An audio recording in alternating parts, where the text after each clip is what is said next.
1925 میں ایک امریکن اسٹرونامر جس کا نام ایروین ہبل تھا، اس نے آبزرویشنل ایویڈنسز پرووائڈ کیے کہ جو گیلیکسیز ہیں وہ ایک دوسرے سے دور جا رہی ہیں، اور جس سے یہ ثابت ہوتا ہے کہ یونیورس جو ہے وہ ایکسپینڈ کر رہا ہے، اور اب یونیورس کا ایکسپینڈ ہونا ایک اسٹیبلشڈ سائنٹیفک فیکٹ ہے۔ اور سبحان اللہ، دیکھیں قرآن مجید میں یہ بات کیسے آئی ہے،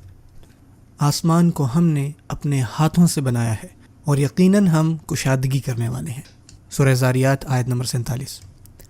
اب جو عربی کا لفظ موسعون ہے، یہ آپ کو پتہ ہے وسیع ہونے سے آتا ہے، کوئی چیز وسیع ہو، ایکسپینڈ ہو، اور یہ ہماری یونیورس کی طرف اشارہ کر رہا ہے کہ کس طرح وہ پھیل رہا ہے۔ اسٹیفن ہاکنگ کی جو کتاب ہے بریف ہسٹری آف ٹائم، اس میں اس نے کہا کہ یونیورس ایکسپینشن کی جو یہ ڈسکوری تھی 20ویں صدی کی سب سے بڑی انٹلیکچوئل ریولیوشن میں سے ایک تھی، اور یہ بات قرآن مجید کے اندر موجود ہے، جبکہ اس زمانے میں تو کوئی ٹیلیسکوپ بھی نہیں تھے۔